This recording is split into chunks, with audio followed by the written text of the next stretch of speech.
Hello, everybody, and welcome to the show. And this is Dave Emmons in A Strange Reality. And I'm coming back to myself, as I was telling my guest, Dan, a great guy. I've known him and we've talked before. And Dan Schroeder, he's my guest on this episode of the show. And he's got a lot of experiences, but like me, and we've both had differing experiences, but they're all different. I think every experience, ET or UFO experience, is different. It's none of it's the same. People that you talk to, they'll come up with something else that's happened to them, or something like this, like that, did this. They tell you this, and you're thinking, yeah, some of those things I'm familiar with, but I get attached to some of the things. It's pieces of the puzzle that's being fit together. And I was asking Dan actually his information on what he knows about what happened to me here lately.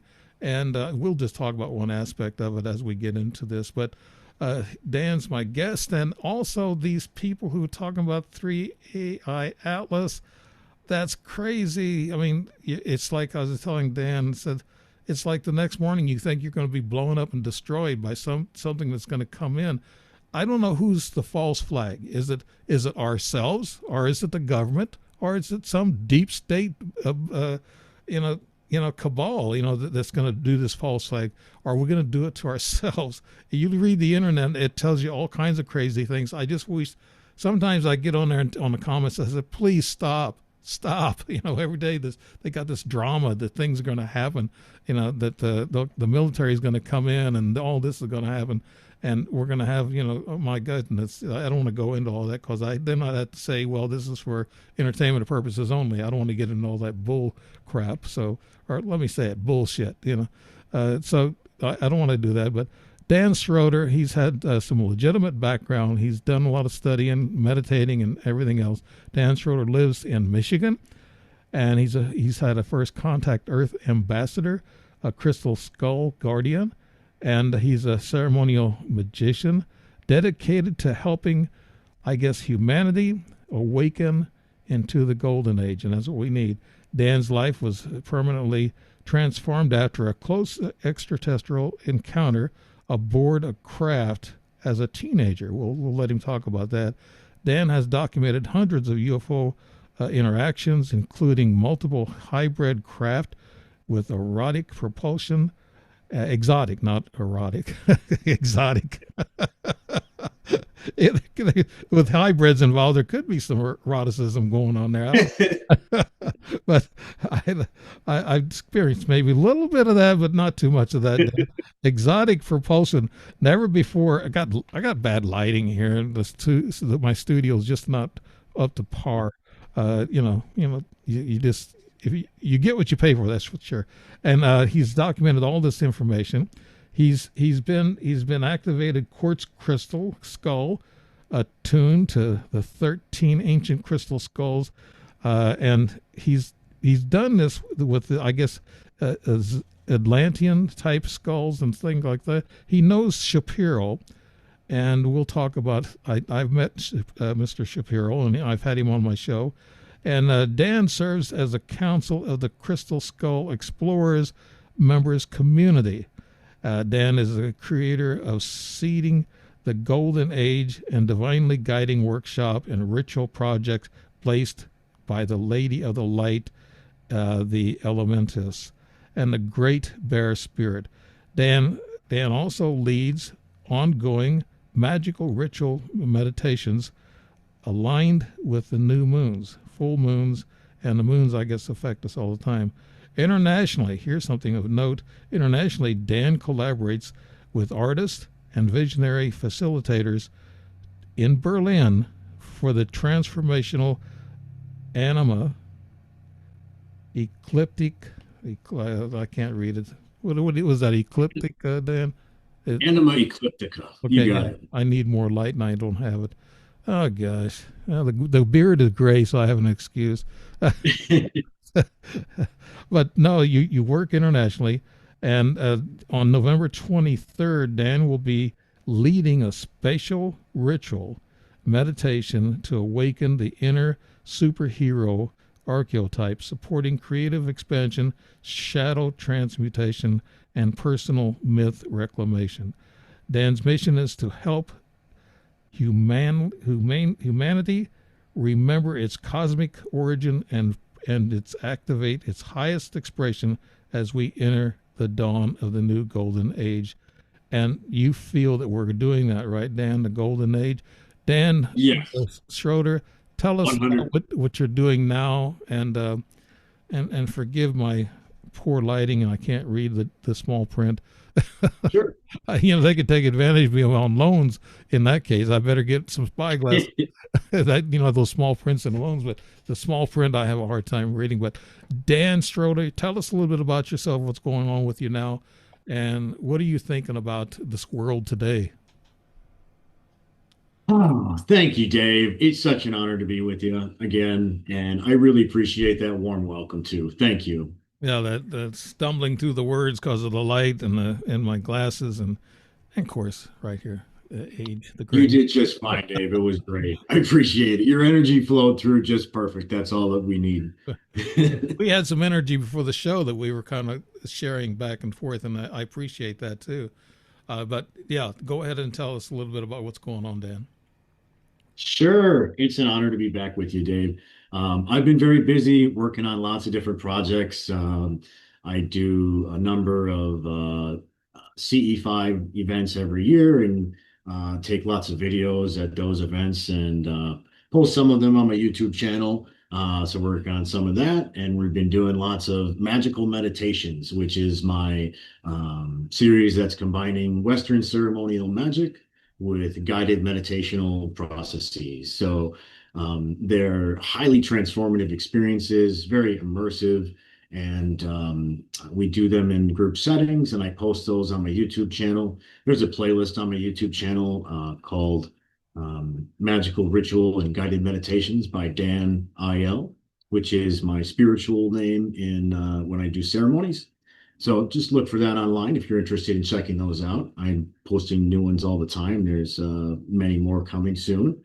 And yeah, other than that, we've been doing working with the Crystal Skull community quite a bit. I work with my activated crystal skull in my magical rituals, and I do lots of different workshops and events. We just finished up one with my friend Tal Hirschko and Elia Fritsch, which was concentrated upon crystal skulls in general, but also some of the stories about Mongolian crystal skulls, which are quite unique and different than a lot of the other ones in the ancient world. And we were able to show some ancient skulls from Mexico from my friend Mike Forrest, who has the largest collection of Mexican ancient crystal skulls I've ever seen. Um, so, Can you tell me, Dan? I know Shapiro. What's his first name? yeah, Josh. Joshua Shapiro, Yeah, my good Josh crystal Shapiro. Yeah, skull. yeah. And we know him as a mutual friend. He's been on my show before, but I've also met him in St. Louis, and I've been at a couple of parties with him, and he had a couple of crystal skull demonstrations. Now they find a lot of crystal skulls in Mexico and South America. How many of these are really original and real? And Dan, how can you tell the difference from handmade one and one that was made thousands of years ago? Can you tell that, Dan? Yes and no. But yes, you can. I feel I can energetically, and if it's truly ancient, there's going to be some signs on it typically. I mean, if it was stored in a pristine location, it might not have much signs of aging in it because quartz can stay in the same, shape for eons, thousands of years. Right. But if it's being dug up out of the earth, it's going to have some sort of signs of aging to it typically. Another way that you can possibly tell is, does it have markings of being worked, and how is it being worked? Because these ancient skulls, the truly ancient skulls, and by ancient there are different groups of ancient. There are ancient as in thousands and thousands of years old, or ancient as in a few hundred years old. And both are valid in the description sense because we didn't have modern jewelry a few hundred years ago. But there is still a difference in the two. And the really ancient ones are often made with techniques that don't use modern type toolery. So there's not tool marks typically on them, like the Mitchell Hedges crystal skull, for instance, or some of the other ancient ones, Max, and some of the other ones that have been discovered. So those particular ones, you can sort of look at them and see, well, there's no tool marks on it. So this, who could have made this and when could they have made this? Because it was not, clearly this was not made in a primitive fashion, you know? So that's one way that you can tell, or It's just two. like the ancient Egyptians. They found actually some tool, I guess, drilling. They had drills that were so perfect and so smooth that they had to have been something high tech. And it's like some of these crystal skulls, like you're talking about. They found that some of these things, if they were made by modern man, they really couldn't recreate them exactly like that. Is that true, also, Dan? Yeah, 100% true. You're absolutely correct with that. The Flinders Petrie is the explorer who took the ancient drill cores and measured them from ancient Egypt. And there's Chris Dunn has a book about the pyramids where he talks about the technical precision aspects of it, where it's they're so precise that we couldn't even do that today. So, like the drill rate, the feed rate of the drill, for instance, that they used to use in ancient Egypt, fed like many times faster than our current ones would, even though ours may spin at a faster speed around and theirs spun at a slower speed, but at the depth at which it cut into was so much greater than the depth that we have. And you can tell that by measuring the spirals and the grooves and how deep it went and such. So yeah, it's the same thing with the crystal skulls. These are totally impossible artifacts. We don't even know how they could be physically produced today in most of the cases, like the Mitchell Hedges skull is the perfect example. Has any of them really produced some energy that was quite visible and people witnessed it? Has there been any Yes. energy produced, Dan? Yes, 100%. There is a video of the Mitchell Hedges crystal skull that is being used in a group meditation on a Zoom call, and everyone's got their eyes closed and they're in meditation. And one of the group participants is speaking light language. And as he speaks his light language, the skull flashes and illuminates from within a blue, like a blue aura projecting outward, this blue luminescent field. And Mm. it's undeniable that it came from the skull, and it's on video, there's proof of it right there. But not only that, but I mean my personal crystal skull story, which we did talk about. For anybody who's listening, please go listen to the original episode that Dave and I did together, because I go into detail about my crystal skull awakening and experience there. And during that experience, though, my crystal skull, after I used my magical techniques and invoked archangels and the 13 crystal skulls of Aslan, as they're known, those are the ancient legendary crystal skulls of Atlantis. When I invoked them with magic, I reached down in the moment of that prayer, basically, of just feeling the energy of that moment, and I touched my skull. And when I touched my skull, it began to shake and vibrate physically Wow. extremely hard. And then it shot this energy into my arm. So, yes, they very much can interact and do interact sometimes during key moments. I guess it all depends on the energy that they're introduced to. And if you have that key energy or something that comes up, then yeah, they might react to you. Uh, you have been through, I guess, a lot of ET and UFO experiences, just like myself. I'm in that bag too. Uh, Now, do you think that you've been given energy from the extraterrestrials that actually helps you maybe talk to these crystals, Dan? I mean, I would say that they give me energies that help me to align with my own signature frequency, and that keeps me balanced and focused on my path of destiny. So, absolutely, that is going to help me communicate and work with my crystals and crystal skulls. We were talking about, I had an incident, of course, in Montana about a month ago, and I won't go into too much depth, but we were talking about the energy I was hit with it was a low frequency and like a thud, thud, thud, thud for about a minute. Why they were doing that to me, I don't still don't know, but I was pretty weakened by it. And you were explaining some of it that you had, these low vibrations. They're really ultra low. I guess they there has to be some changes that happen to you. And my changes were, and I found out through a blood test about 2 or 3 weeks later, that my red and white blood cell count was higher, and it's never been that like that before. So I don't know if that made a change, or could they be trying to change my frequency? Maybe I have these other ETs that's been following me around through my life, and maybe they're kind of what do they call a reset? Maybe that was a reset, Dan. Yeah. What do you think? What do Yeah. you think that energy could be?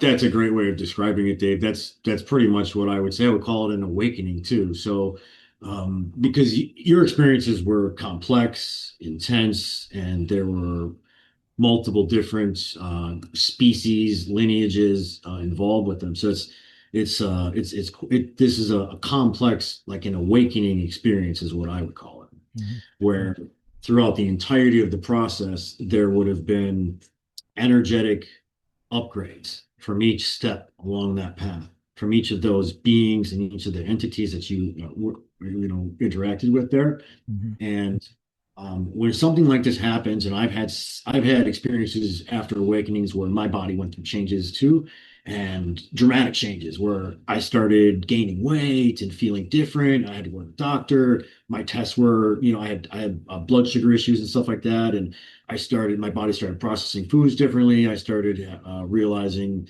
that my body had changed basically, and I do attribute that in great part to the awakening experience, to me taking those steps on my journey and my path of destiny to improve myself. Because once we become more energetically aligned to our destiny, our bodies start to become more sensitive to anything that's not in that same field and frequency.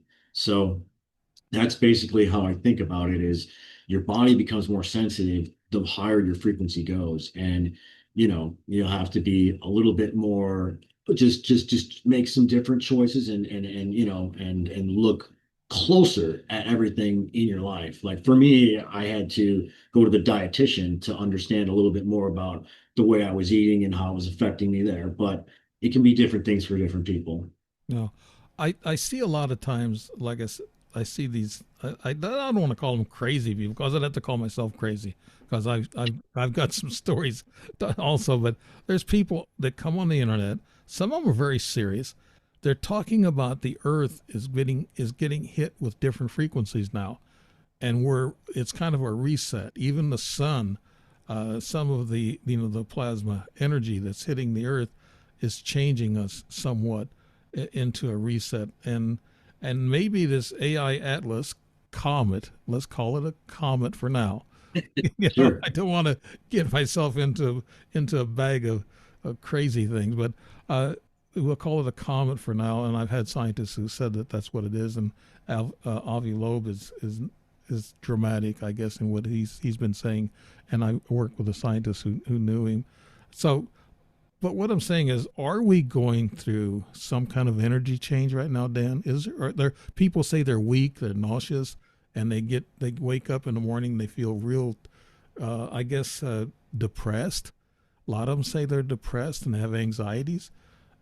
What's going on? Is I it the mean, world pressure, or is it it, it a reset? it's it's our world, and it's their individual, lives and their past, and it's all of these things are steering us collectively and individually towards this golden age. It looks like a mess. It looks like chaos. Mhm. And in many ways, it really is chaos and a mess. However, in order to get to a new place, like a golden age, where everything is available for everyone that wants it, anything that you want to do, you can do. It's an abundant world for all, and we share and work together, and there is no poverty or striving or struggling anymore. To get to that point, we have to make it through these growing pains that we're within right now. And I don't see these as lasting very long because I see us as learning our lesson very soon here. So I don't although it appears like the chaos is increasing and it's peaking and going up to this peak, moment. It is, but we're almost at the peak moment, It's like 99 to 100%, you know what I'm saying, right now. So we're right at this threshold of the universe and the world not really being able to continue on in the exact same way that it's been continuing on. So this is sort of the death of the old way in a lot of ways, and the birth of this new way of being and thinking and interacting and sharing and loving each other and thinking about each other and thinking about ourselves. Mhm. Because all of these things, Three Eye Atlas is helping us to question our reality. It is inviting conversations like this one so that we talk about it all and we make a change. If nothing ever happened, if there was no chaos, if there was no catalyst, if there was no Three Eye Atlas, a lot of these things we wouldn't even address or think about or talk about. So it's the catalyst for change that we're all seeing, and it's the earth, the mother earth, the creator of us all, who is driving this process and calling this process. And she is being influenced by the solar energies, and they are being influenced by the energies of the central sun from the central sun of the universe. And that is all being influenced by the grand cosmic scheme, which is all orchestrated in a very timely, specific fashion. And we happen to be blessed to exist at this beautiful point where we're emerging into this wonderful new era.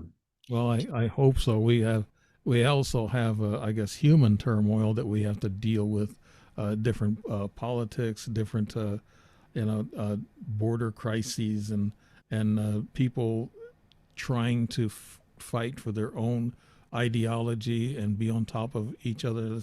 That's the battle of religions, and that's why religions, that's not a good thing. It's better to be spiritual and meditate for right now, to tell you the truth. And you do a lot of meditating, right, Dan? I mean, that's how you Oh yeah, manage things. every day. Yeah, I have a hard time with meditation. I've talked to several people about that.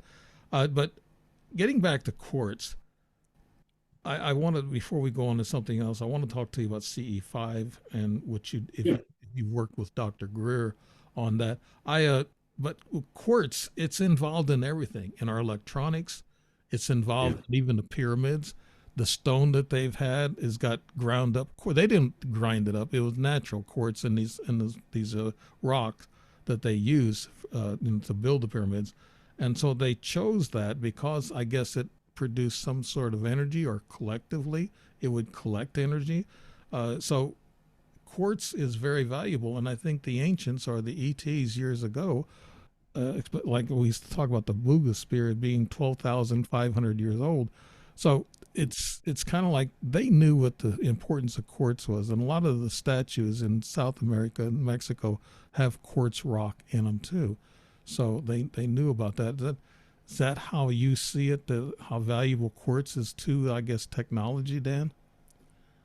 oh yeah. Our whole world is revolves around quartz in many ways. All of our modern communication systems, our computers, and all of the devices that we use are for radio and frequency dilation and many different purposes. It's countless reasons. So they are invaluable to us. They're absolutely one of the most valuable tools and that we have on Earth. So the ancients knew this 100%. And if you think about the ancients, in their times, they didn't have computers, or they didn't have phones, they didn't have TVs, and all these things that we have, right? So radios and stuff like that, right? But they did have quartz, and you can use quartz for communication, and you can use it for intuition and for guidance.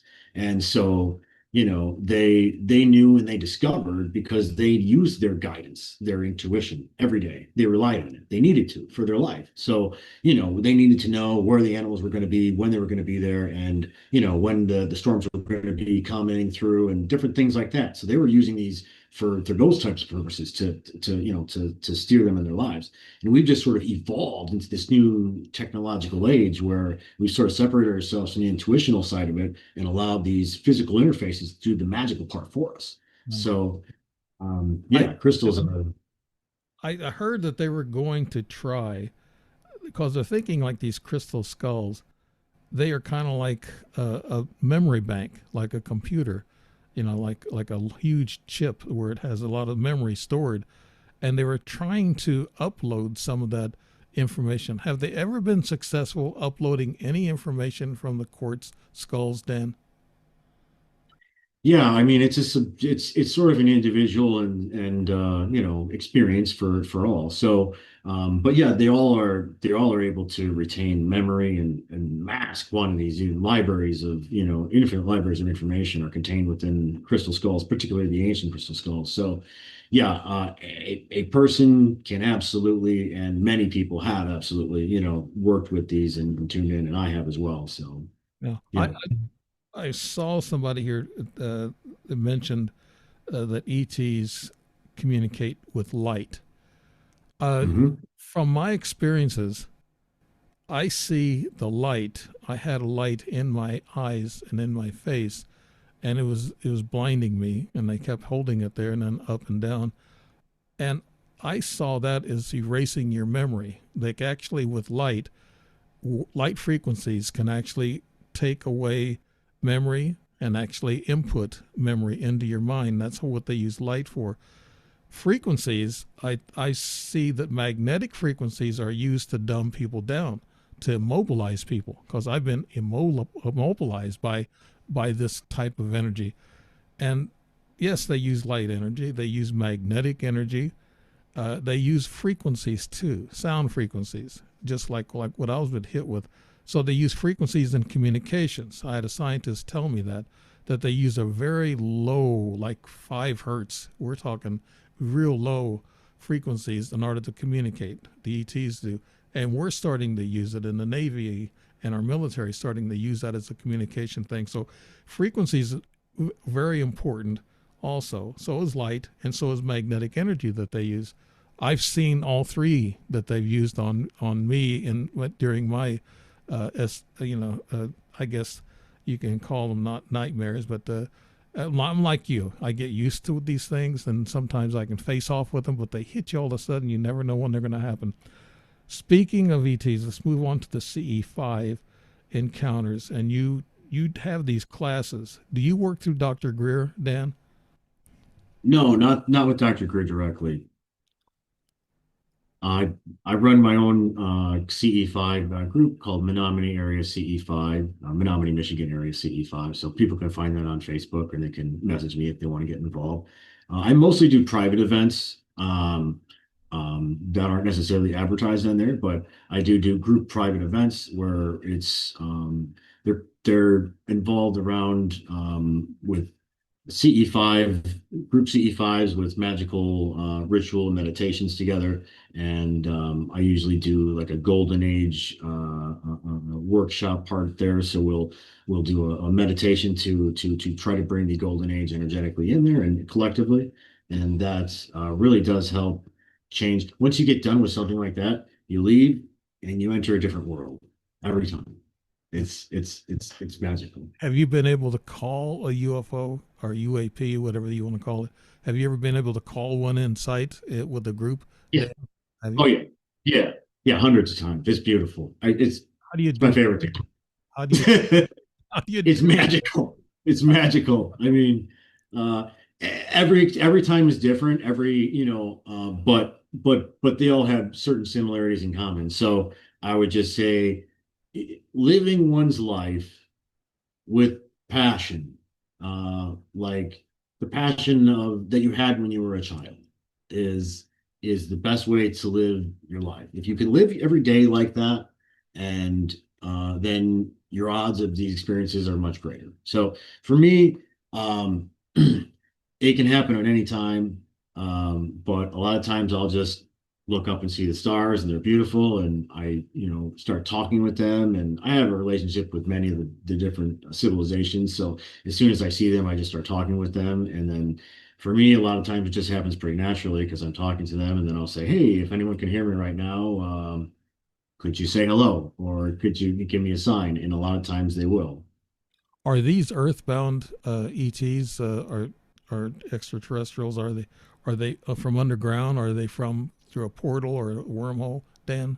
Oh yeah, there's all different types, and I work with lots of different factions and groups of them for sure. So it's all over the place. Some of them are off-world Earth humans who left in the days of Atlantis, even.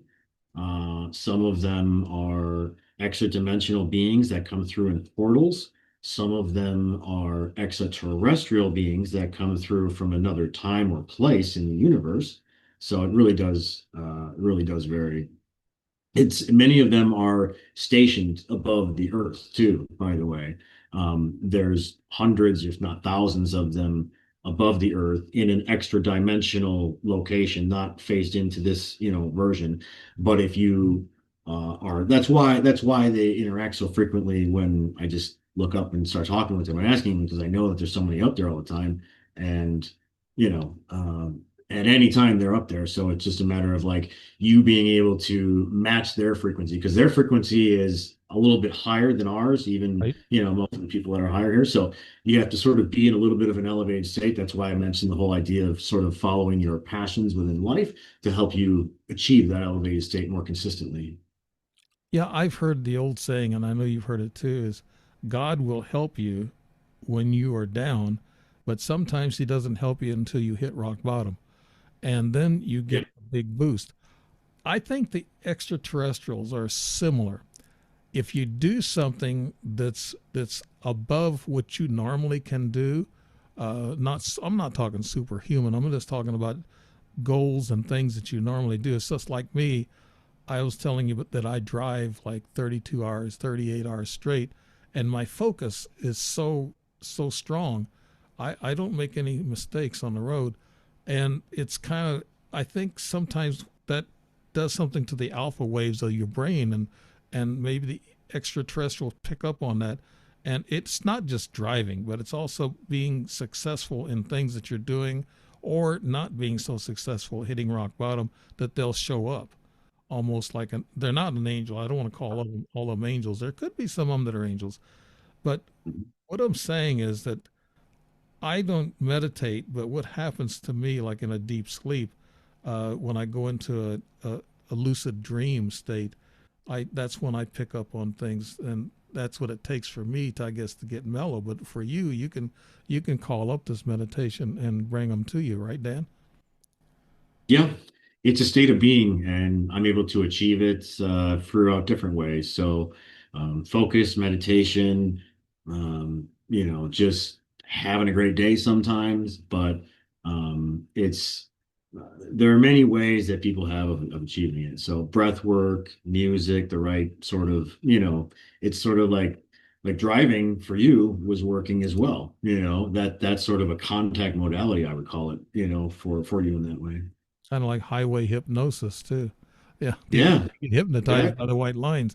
The other thing, you get involved in a lot of different things here. The Gemini Flash confirmation from Star Allies while working on the seeding of the Golden Age workshop. You have different workshops, and you have the Great Bear Spirit, powerful blessing, and Purest George, I guess Ursa Major alignment, and other ritual. So you get into a lot of different activations and workshops. Could you tell us a little bit about those, Dan, and what are some of the really things that jump out to you that you remember about those workshops? Yeah, yeah, sure. Well, let me tell you about a experience that I had with let's see. So I'll start with the Arcturian experience here, which was just a recent experience that I had after going to the grocery store. Um, I like to say this prayer every time I go over the river. I live in Menominee, Michigan, and we have a river called the Menominee River here, and the shores of Green Bay, and it's very sacred to me and the local natives and people and everything. So I always pray to the great spirits that guard that place, the Great Bear Spirit, the Thunderbird, and the Underwater Panther. And on this particular day, I crossed the river beside my prayer and then went to the grocery store, and I was still sort of feeling the energy of the prayer.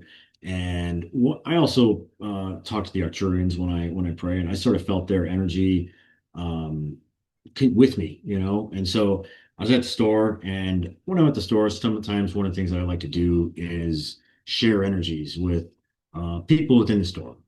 It's everything is made of energy and light in a certain sort of way. So sometimes you see somebody, and you know, you just know they're having a bad day, and maybe if you think of a loving thought and then just sort of just project it their way, maybe it could improve their day. That's what I like to think anyway.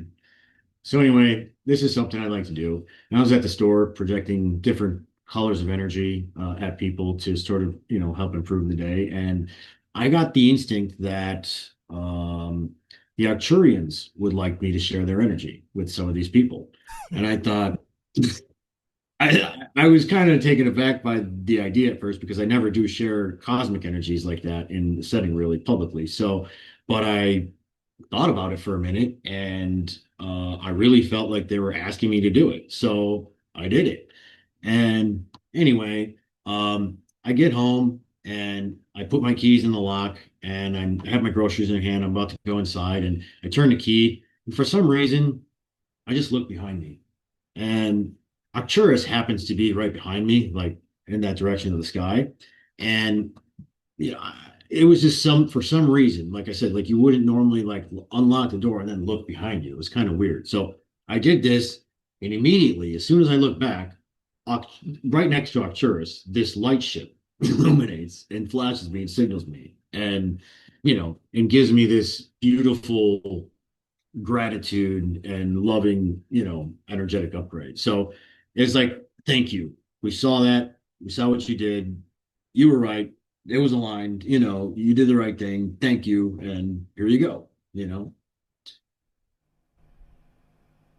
It's I'm listening to you, and I'm just getting into what you're saying, because I think we all have these different feelings that we go through some tunnels or some light, and we get into our own self hypnosis in our own way. Uh, and I was just thinking about how I felt in a lot of different situations, and it's kind of spiritual feeling too. It's a kind of uplifting spiritual feeling afterwards. It's not such a fearful feeling of being having an encounter with extraterrestrials. Now, you were a teenager on board an extraterrestrial encounter in 1999. Could you tell us about that? Yeah. Is that when your ET experiences started, about that time, Dan? Yes. Yeah. Yeah. That was my first major experience with extraterrestrials. Yeah. For anybody that wants the detailed story, we go through the whole thing on the first episode with Dave. But yeah, I was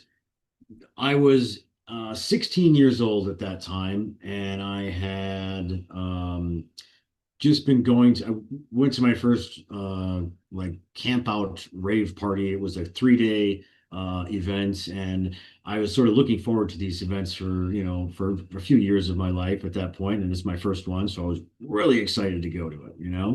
And I was having the time of my life there, and um, I ended up going back into my tent to go take a rest after. Um, You had a light problem there, huh?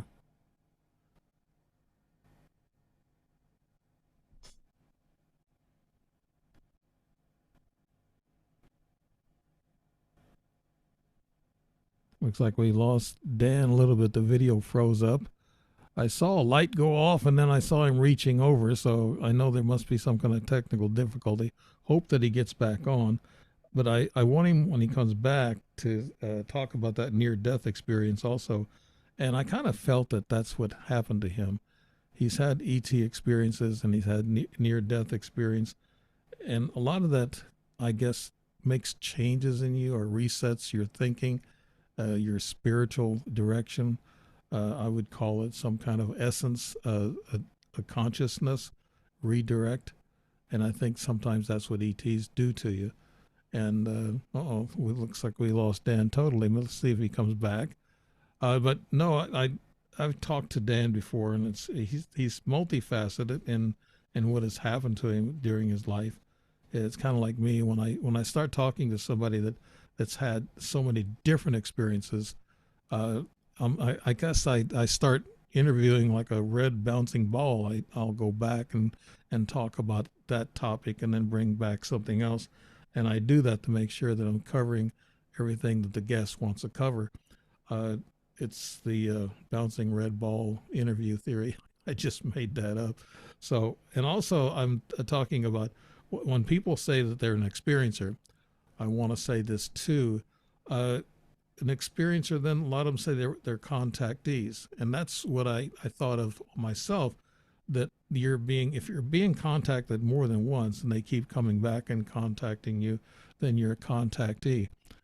The other thing that I went and I call another, I guess, terminology about ET connections and having experiences is an unknowing participant. You're actually participating in what they're doing to you. You're opening your consciousness up and actually requesting them or calling them in, something like a CE-5 type of situation. And when that happens, I said unknowing participant. So actually, we are participating with these ETs or extraterrestrials or interdimensional beings on what they're doing with us, either resetting us, taking samples, or just checking on us and see how we're going. They keep track of our physical bodies, our spirits, and our soul. Actually, they don't mess with. That's something they can't mess with. That's only the Creator and the Source can actually has possession of our soul. We can actually, I guess, live in an evil way or do evil things, and I see a lot of that's going on now. We have a battle between good and evil also, but it's kind of like we have to make up our minds how we want to process ourselves, and our soul is something we need to guard and protect, because that's what's going to go on to another dimension, or to, like they say, heaven. That's too simple of a word. I think it's going to another dimension, and you go and you'll join up with past people that you knew, but that's only going to be in an energetic form, an energy form that you'll be meeting people with. And that's something that nobody really knows the answers, where we go, what happens. If they say they do, then they're guessing. I think like religions and people that are very astute in the ancient history, biblical history, I don't think we have all the answers. I don't think we were supposed to have all the answers of where we go, heaven or hell. I've heard a lot of experts say there is no hell. We just go and get reincarnated, and that reincarnation means that you've got to go back through and make things right, or do things better next time around in human form. But I'm not sure if that's so true either. But here we go with Dan. He's coming back. But hey, Dan. Dave, so sorry about that. We I had we it seems like all the time we have trouble on these shows that I do. I don't know what goes on. I had Doctor Gerald Rogers on, and he's kind of like the big shot now. He's had 1 million hits on TikTok, and he's the one who explains this 3 AI Atlas, and he explains it very well. But he doesn't come out and say that it's an alien ship, but he says it's got all the makings of a technological craft that's made of nickel and exotic, not the other word I used a while ago, but exotic metals that make up our spacecraft, because we don't use iron, and we can tell by why we don't use iron. Iron is too heavy for its purpose, and so we have to use a mixture of aluminum and nickel, and that's what the Buga spear is made out of, is aluminum.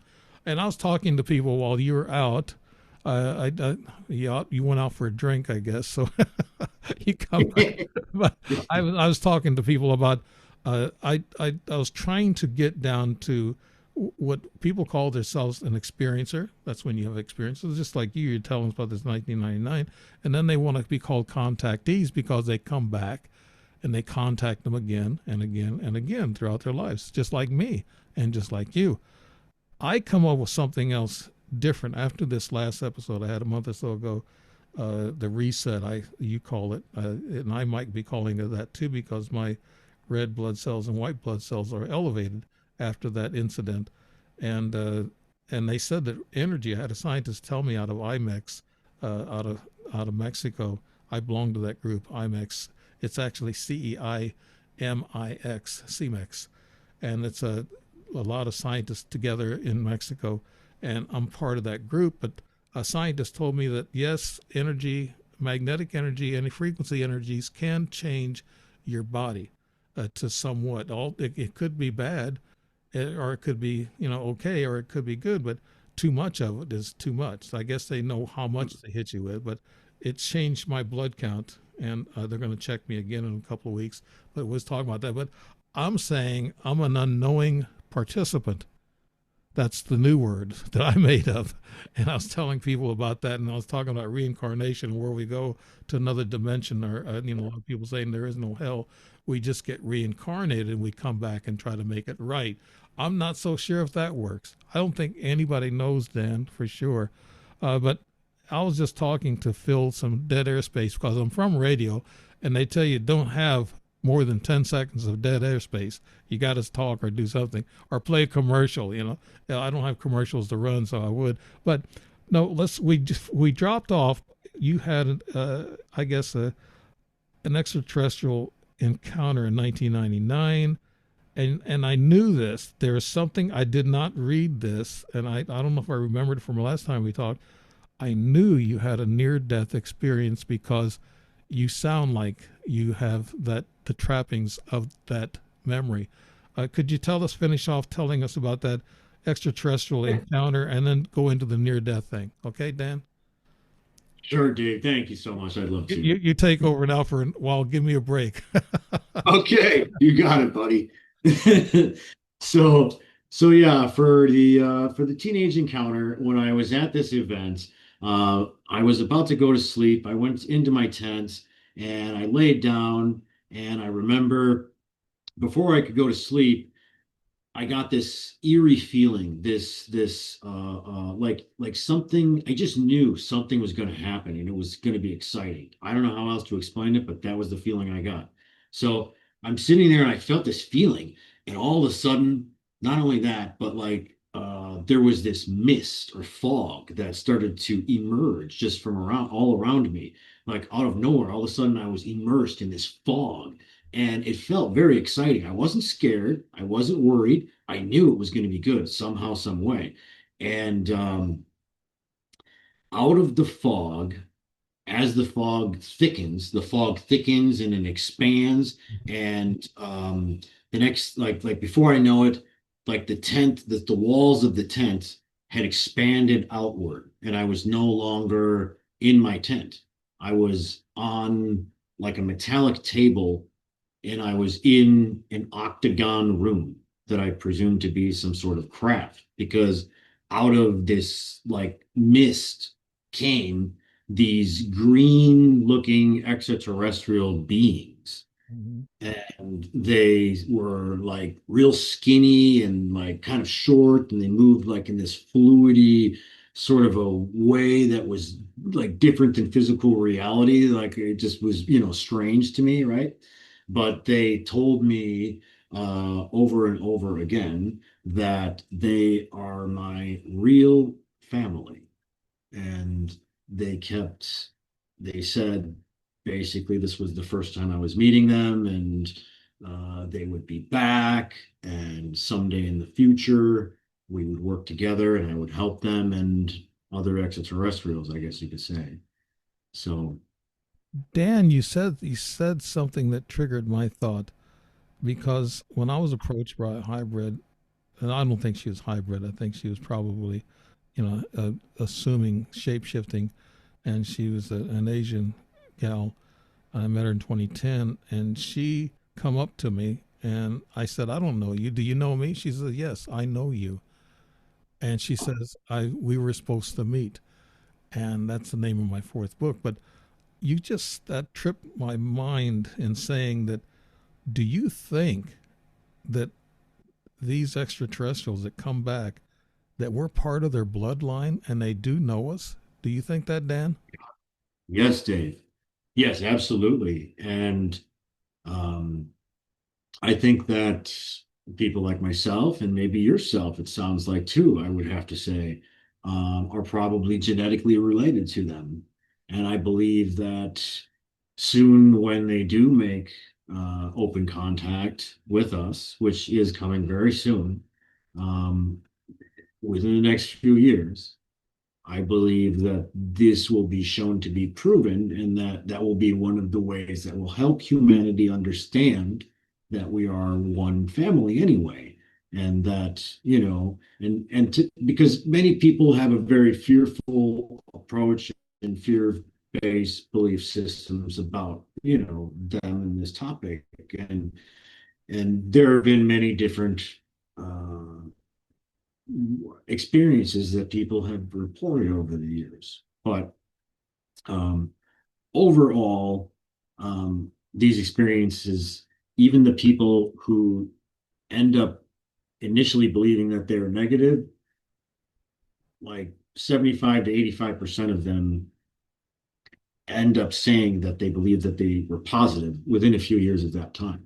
Mm-hmm. So it's like something happens in their life, almost in every circumstance, in most of the circumstances, that it's like it adjusts or it changes that awakening, that reset, whatever it is, it makes them think or aware of something else and something more, something greater to the world. Right. I and this gal I remember she was telling me that we were supposed to meet, and she said she liked me, and I said, "Who are you?" She wouldn't really tell me, but she did make one slip up, and I think I've said this many times, but some maybe people hear it the first time. She made a slip up as she was talking to me, and I asked her how old she was, and I guess you should never ask a woman how old she was, but I had to because I thought she was kind of different. She was weird, and Uh-huh. so I asked her that, and she looked at me, and her eyes just burned right through my head. And I told her, I said, Hiroko, don't look at me like that. It hurts. And then she said, when are you humans going to know that there is no time, there is no age? So what does that say about these extraterrestrials that are coming here? Are they coming from? Also, I know that they know where you're at, when you're going to be certain places. They know it because I know Yeah. that that's happened to me. And I've got Yeah. this strange young girl that follows me around. Looks like Hiroko. I've seen her 6 times, but she knows where I'm going to be. But she Hmm. makes herself seen in a most unaware type of location or what she does. Not to really trigger me, but to really think, okay, there she is over there, and she's just standing there, and she's either on the highway and she's walking, and I know it's her, but it's kind of like they come from they're time jumping. They know about time. Do you have you ever felt that, Dan, that these extraterrestrials know time and they know where you're going to be, when you're going to be? Yeah, absolutely. Yeah, they know exactly, what you're thinking, what you're doing, and where you're going to be when you're going to be. Just like you said, it's they can see the future. They can see the probability of choices that you have available to you and what the likely outcome is of those based on your signature frequency, because it's sort of the geometry of your spirit shows them the direction that you're heading and the most likely choices that you're going to make. And so they can basically tell pretty accurately what you're going to be doing next week or next month or whatever.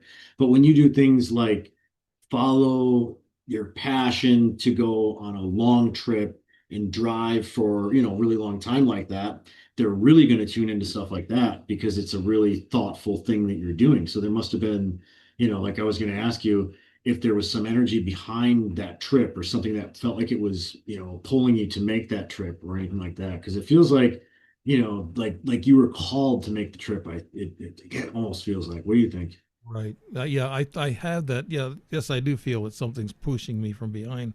Uh, you had a near death experience. So let's move to that. Uh, Sure. since I'm bouncing, I told people, I said, I sometimes do an interview like a rubber ball. I keep bouncing it around because if I find somebody like you that's multifaceted, that's had ET experiences, crystal experiences, near death experience, I just kind of, I jump back a little bit and then come forward a little bit. An unusual interviewer, but I try to get the guest to tell us everything that's happening to tell us about the near death, and I'll shut up, Dan. It's all good, Dave. I'm like ADD, so I like to jump around too. It's just, and I'm very interested in all these topics. They're all exciting to me. So, yeah.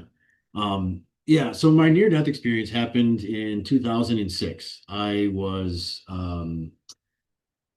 let's see, I was about 24, I believe, at the time, and I had been stabbed in the chest, close to the heart, actually, and it was a very dangerous situation.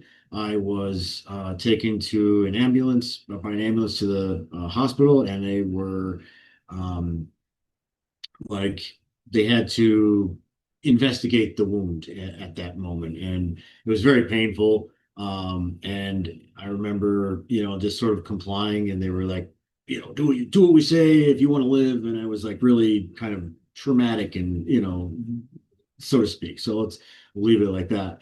And so in this, very traumatic state, they're doing these very uncomfortable things to me while this wound is, being investigated and such. And I remember basically just feeling, horrible, horrible pain. And then all of a sudden, poof, like I snapped, and I was snapped out of my body, and I was out of my body. And all of a sudden, I was looking down on my body. My body was still awake at this time, by the way.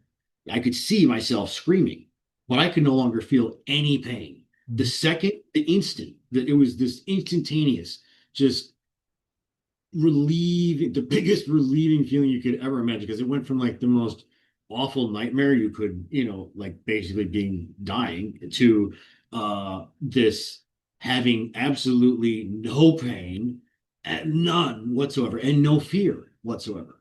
So as soon as I got out of my body, there's no pain, no fear whatsoever, and I can look down at my body and I see myself screaming, but I didn't really have any reaction to it because I didn't have any pain or fear. So it was just like, oh well. And I just remember floating up, it felt like, through the ceiling, and then like the everything disappeared, and I emerged into this white realm, is the best way I can describe it.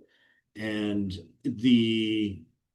there was nothing but white light everywhere. It was in front of me, behind me, left, right, on all around, below, above, but there were no walls. There was no ceiling. There was no floor. It was this environment of pure white energy that I existed within.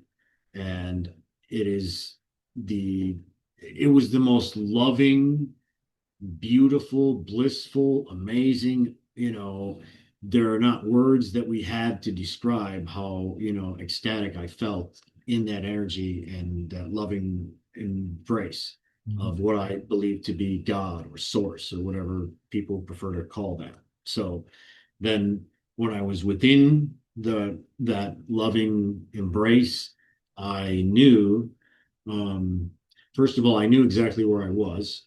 And I remember knowing where I was. I remember it being familiar. I remember the thought, oh, yeah, I'm back here. Of course, I'm back here. That makes sense. Now I'm home again. I remember those thoughts. And then eventually I had to make a choice. And I knew that I had to make a choice. And I remember saying to God, I have more to do here. I want to go back. And in an instant, I opened my eyes in my physical body again. And it was my family was around me and I was recovering from the surgery, and I basically got a whole new chance to live in this physical reality. Hmm. Did you see And any entities on the other side? Do you see any relatives or any people on the other side, Dan? No. no, I did not. No, I just went straight to God, basically, or source or whatever, the white light. I was, I guess I was out for about 10 minutes and they said I had a near death in a recovery room. They give me too much morphine and I was allergic to it. And I felt like I was floating on clouds. I was up above in the clouds and I was looking down and I told the nurses and the doctors I saw what you guys were doing. And they said, I said, you were pounding on my arms and on my chest because I was having, I guess, heart failure. My blood pressure dropped and the doctors were shooting with me with this epinephrine or whatever. And they said, "How'd you know that?" I said, "I saw it from above my bed." It wasn't. I couldn't really call Wow. it a near death, but it was. It was kind of like I was out That's of. I was out of my body a little ways, not too far, you know. if Because you're out of your body, that is an experience of death, truly. So yeah. well, yeah, because the next morning the anesthesiologist told me he said you know you had a hard time, and I said yes I know I was sick all evening, and he says well you nearly died. So he told me, the doctor told me I nearly died. So I must have had somewhat of an out of body, but it wasn't that long. So I guess I begged the source. I said, "Hey, I got some things I got to do. you know, let me go. Exactly. Let me go." Let's talk about this now. Uh, you've had you've seen some hybrid UFO craft. What do you mean by hybrid craft? Sure. And you got them documented on video. I know you got them on your YouTube, right, Dan? Yes, I do. I have two of them documented on my YouTube. I have some other ones that I show privately, and they're available for in-person bookings. And when I do workshops on CE-5 and exotics, encounters with the craft that I have seen. So the hybrids themselves are a group of extraterrestrials that are a cross between what are commonly referred to as the Greys Mhm. and Earth humans. And they began crossing their genetics with ours in the 40s after the Roswell events. And since that time, they have completed their genetic experimenting breeding project, which I know that I'm part of it, and I believe that you're probably part of it if you because Yeah. I know you had these abduction experiences. So so these hybrid extraterrestrials are what was created between our genes, and they are going to be one of the first steps of the open contact that we're heading into in the next few years here. So the groups that I mentioned earlier with the more human groups, I talked about Atlantean off-world groups that left Earth, thousands of years ago. There are groups from there, and there are some groups from the Pleiades, for instance, that are also very human looking, that look very much like us, but um, um, uh, they're like fifth density beings. So Earth right now, we're at a fourth density stage here, where we're in this fourth density beingness. But once you make it to a fifth density beingness, it's sort of like a cross between physical and spirituality. So they're able to sort of do a little bit more things that we're not quite able to do, or some of us are when we're at the right state, kind of a thing. So Mhm. that's why, like this being that you encountered and have had interactions with since 2010, the one who knew you, she sounds like a fifth density being because of the things that she was talking to you about. Oh, you humans don't understand time and how it works. Because when you're a fifth density being, you no longer have an age. You get to sort of choose your age. I mean, you still have an age, but you get to physically appear at whatever age you resonate with then. So you no longer have this aging process that we have in physicality and fourth density. Yeah. And one of the things, the AI that I played with here about a couple of weeks ago, was that I saw this young girl and she rode right past my car while I was waiting for my wife at the mall. And she had a backpack and she looked like she's about 15. She's probably old enough to be my child back from 2010 because I knew then that they took some samples from me. I had a regressed dream, and that's how where I saw the white light and everything, trying to erase my memory. But they must not have been very good because they didn't erase all of it. I remember them putting something down towards my groin, and the hose color was actually a brownish, tannish like color. And so this could be my child. And I told my wife that, and she rode past my car. This has been about just before I come took off on the road trip, and it looked just like this Hiroko that I ran into in 2010. I did an age regression on AI, and I got a picture of her, and I said, "That's her. That is her. Looks exactly like the gal that I guess she changed her age and everything. Maybe it's her." And why do they follow us around, Dan? Why is it that we are an unknowing participant? Is what I call it now. It's just because unknowing because you don't know when they're going to come and see you. Sure, I understand. I think in the case of like a hybrid child, for instance, they just want to be close to you and experience that excitement of being on Earth near you. But I think there are also cases where, um, like some of these beings are what I call precursors. Mm-hmm. So they're actually extraterrestrial beings, but they look human. And they're sort of here to acclimate our society to their energy. And most humans do not tune into them the same way that like it's like you're able to tune into them.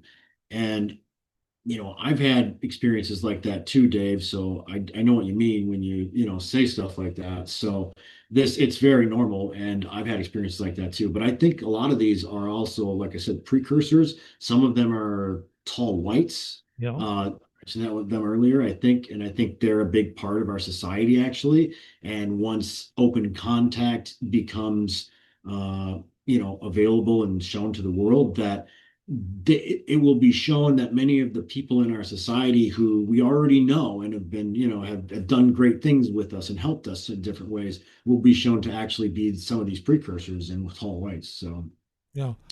I part of it. think I got a picture of one accidentally. I didn't take the picture. This being, whatever, took a picture in Butte, Montana. It looked like a white, blonde hair, and didn't I couldn't see the face of the dark eyes, and it's they know how to really, mess up a picture so you can't identify it that quick, and it's just a Yeah. teaser. They're always teasing. They're always showing a little bit of everything. Just the other night, just to tell you, paranormal things happen too. And I know you've had a lot of paranormal things happen to you. That comes with extraterrestrial contact, actually, I believe. I don't know exactly how it comes about, but here's a funny story. I was sitting in my car waiting for my wife. She goes in and shops because I might buy too many cookies. So she goes in and shops. And, and when she went in, I was looking at what's going on in the UK and all the riots and everything it's going on everywhere. The world's crazy. I was watching that and I was looking down and it's 50 degrees outside, probably colder where you're at. But I was looking at my cell phone, I was watching these riots and what's going on in the UK. I raised my head, the whole car, all the windows were steamed. You couldn't see out of them. I thought in 2 minutes all my windows got steamed. I couldn't even look out the back, and I thought this was crazy. So I rolled down the windows and turned on some more air on the windows. How could I thought to myself, these are little things that happen to you that you can't explain. Something is messing with you, like a paranormal thing that happens. I don't know if you've had these little paranormal. You must have because with extraterrestrial and all this other thing with the quartz crystals and stuff, Dan. I know you've had some paranormal things happen. Could you tell us anything that's happened to you that's weird? Well, the computer crashed a few minutes ago. Yeah, it happens like that on my show all the time. The doctor that I had on here a week ago, he's the one who got all the hits on TikTok. Uh, his computer got kicked off when we first started, and then he come back on and he said, "That's weird." I said, "What, doctor?" He said, "I got a security alert." What that meant is, you got these three-letter agencies that are watching in and listening to everything that goes on. and I knew if I was talking to him, they're going to be, Yeah. because he's actually a whistleblower, so that's what happened. But let's get back to your paranormal things, and we talked about with the glitch in the computer. It always happens on my shows. There's always a glitch of some kind.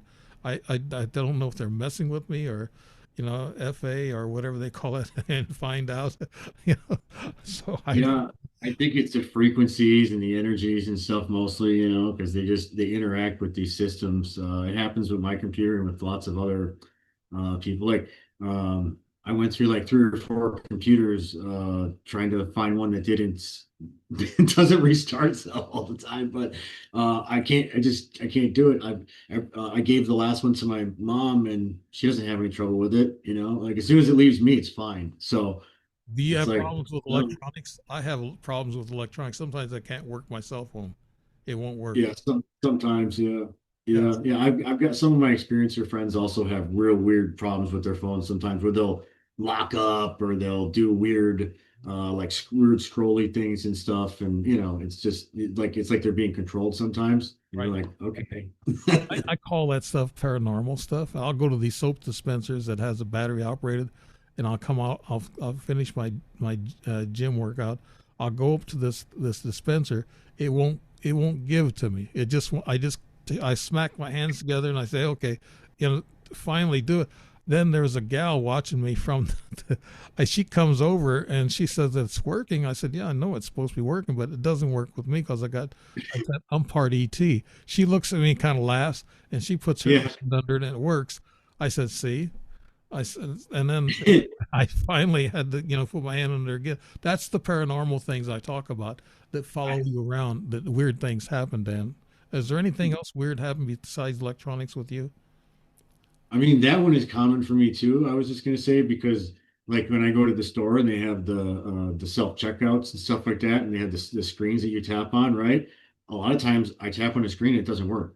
And they're like, the people come over and they're like, what's it do? You just tap on it, and they tap it, it works. And I'm like, watch, and it won't work for me. So it's like, yeah, there's something, there is something there, just different about us. Something right after my incidents in Montana a month ago, I went to a room in Butte, and they give you a little card. Looks like a little credit card, and you slide it in, and Oh it yeah. opens the door.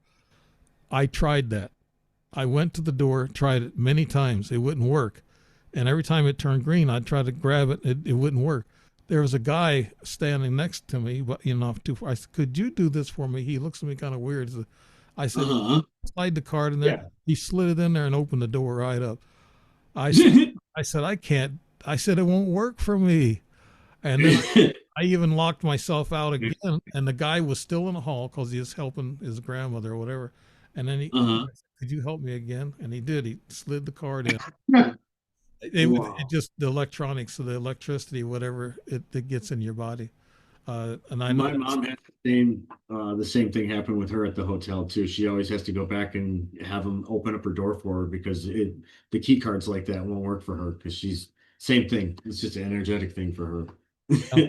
it's somehow or another when you have these experiences, you get hit with electricity. I knew a couple of times I got hit really bad with electricity. But let's go down the list here. You are also the council member of the Crystal Skull Explorer members community, and I guess you have that in your YouTube, right, Dan? And Yeah. let's read off some more here since we kind of just fooled around here. A monthly world peace meditation, the 13th, and you say the Crystal Skull Guardians workshops. You also have those. Are those on your YouTube, Dan? Yes. Yeah, I do activation workshops regularly. You can find me on Facebook. Dan K. Schrader is my name on there. So I'm most active on there, and I advertise all of my offerings, whether it's activations or meditation workshops on there. And yeah, my YouTube channel has my meditations on them and the rituals and all of the UFO videos, and I've got multiple hybrid videos on there. So I'll, please check those out. Thank you. I'll make sure I put those on the narrative. And you say here you have magical rituals. What do you do, Dan, with magical rituals? So we work with the archangels and the elements of existence and the the divine realms to create ceremonial prayers and rituals that for many different purposes. There's banishings to get rid of different energies or to, clear premises or land, or there are invocations for calling things forth. And I also do a lot of work towards just the golden age, creating the golden age for humanity, and working on envisioning peace and world peace, and bringing those types of changes for our world. You do clearing of houses with the bad spirits, ghosts, or Yeah. anything like that, Dan? Yeah, Yeah, that's one of the ways that we use magic and ritual. yeah. What do you do? Yeah. What do you do it with? A lot of people are interested in that because my brother cleared his house, and I told him. He said, "Why don't you clear your house?" I said, "You can't clear ETs. ETs won't. They don't. They're not the same as a spiritual ghost or whatever, right, Dan?" Well, I mean, for ETs, most people have sort of a soul contract. I would say anyway, this is my, experience and understanding of it after my near-death experience. One of the things that I was interested in after that was understanding the nature of life and reality and how it all works. And soul contracts are one of the things I do believe are accurate and true. The concept being popularized in part by Michael Newton, who is the author of Life Between Lives and some other different books. He was a famous hypnotist that hypnotized a bunch of people as a skeptic, just looking for information, and came to discover that all these different people had all these stories about why they were on Earth, and they all had like a life path, basically. And so I think that these extraterrestrials are part of people's life path, and that's why, they might not clear in the same sense that a ghost will clear, something like that. Mm. But if you want techniques to clear stuff like that, I would recommend people use holy wood like Palo Santo, or sage, and techniques like the lesser banishing ritual of the pentagram will be able to assist in harmonizing with the archangels and the elements, and making sure that they work together, and make sure that these workings happen and the energy stays there, balance how it's supposed to be for a while. You might have to do them a few times. You might have to do the clearings of, more than once, depending on the strength and the energy of the spirit, or the imprint that is upon the location. But they're very effective tools. Yeah. My wife keeps telling me I have a third eye is the reason why I see things like that. But actually, when I see things, she sees them too. But sometimes she's scared to admit it. She's kind of a religious person, Oh yeah. you know, and a lot of times that consciousness, and when you draw, people ask me, say, well, I've told my neighbor and another person before, I said, just think about seeing a UFO, bring your Mhm. consciousness in, and let it go out. I said, you'll see one.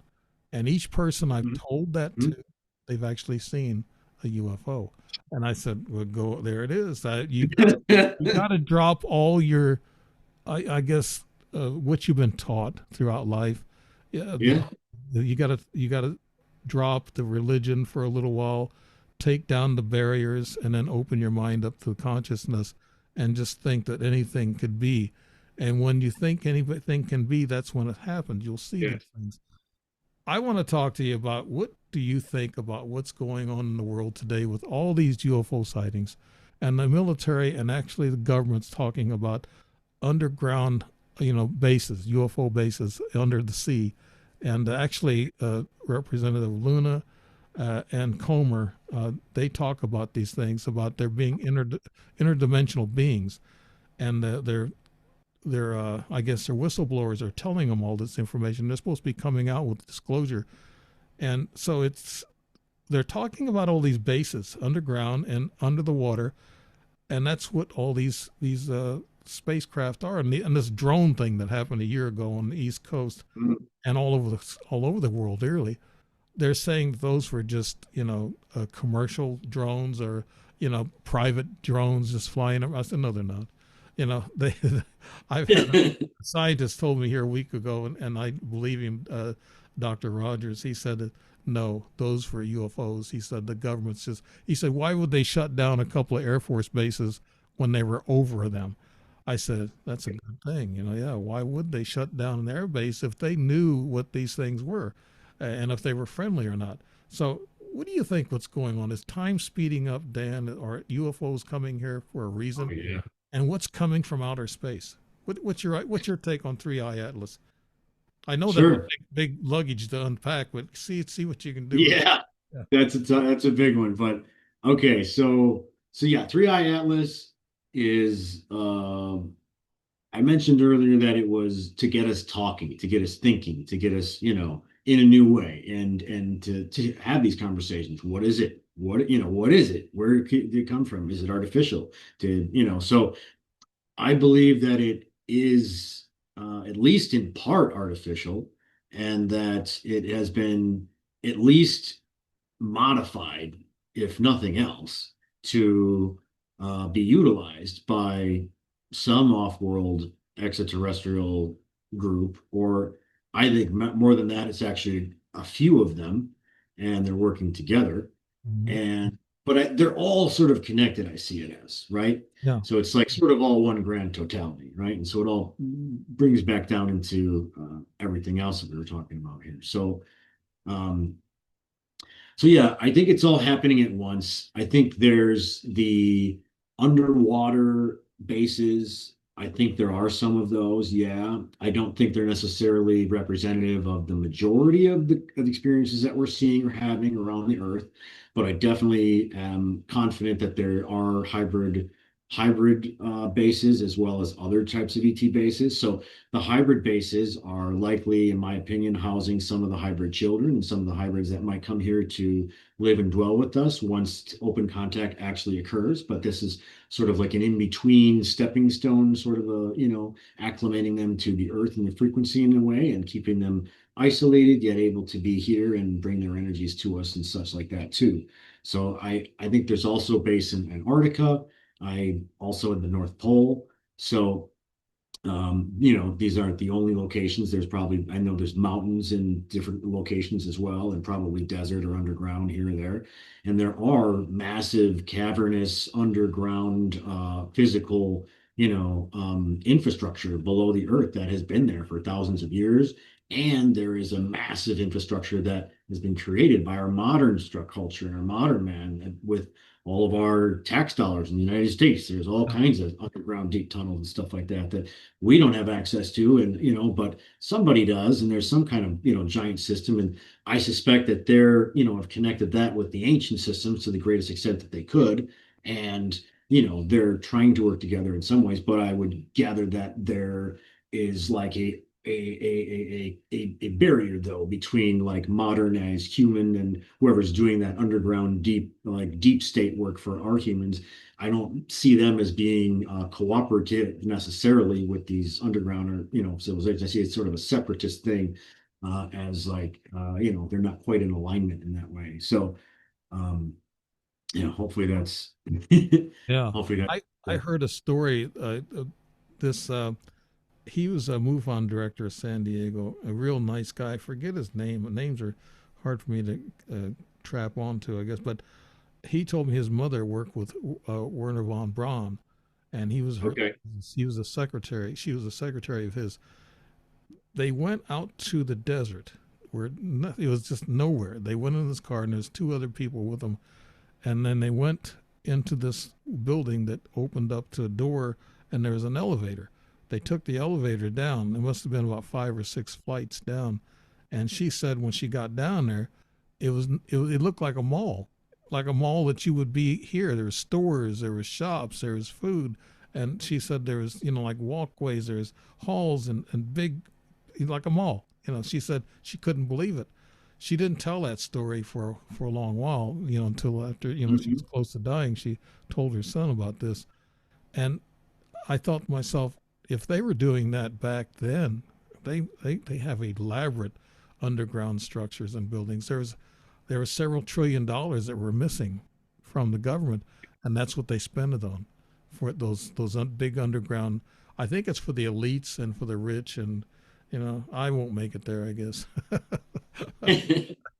Well, no worries. I mean, that plan of, or that direction is not the way that the world is going anyway. I mean, they did what they did, and that is what it is. But as as the truth of who we are, what our place is in the universe begins to unfold for all of us humans here on Earth, those power structures are going to crumble very quickly. So I don't even see that type of stuff existing in a short time, really. I think that it's all, we're coming to the real, end of the road here where everything is about to shift. I really think that. I think that Three Eye Atlas is something like a reset. It's got a frequency. If it's a machine, like you said, it could may Mhm. not be operated by any living organism, but it's actually a machine maybe to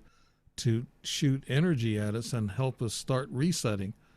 Because we do need a reset here on Earth. We're going crazy here. So, but Dan, what's your last words? We're going to close off. We're approaching an hour and a half. Wow, thank you so much. Wow, this has been an honor, Dave.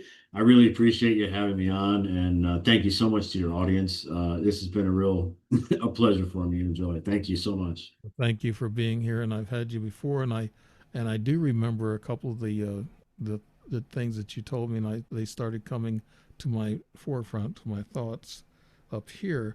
Uh, when you're older, it takes a little while for it to come from back here and then smack you between the eyes. But no, I Dan Schroeder, Schroeder or Schrader. Schrader is how my grandmother likes to say Yeah, it. that's what I was calling it, Schrader. But then I said Schroeder. Well, no, It's all good either way, Dave. no, I did. What can I No, get say? wherever you want to be called. I mean, my brothers called me every name under the sun, so I don't, I'm used to that. But yeah, people, thank you so much for sticking around. You've been listening to Dave Emmons and Strange Reality, and my guest Dan Schrader. He's multifaceted, and that's why, like I said, the rubber ball interview technique is bouncing all over the place here because he's gotten into ETs and quartz crystals and crystal skulls and near death. My goodness, you're loaded, Dan. So thank you Thank so you. much, Dan Schrader, for being on the show, and good night to everybody. And we want to Good close by night. Thank you saying so much, Dave. thank you for listening into the Strange Reality. Bye bye.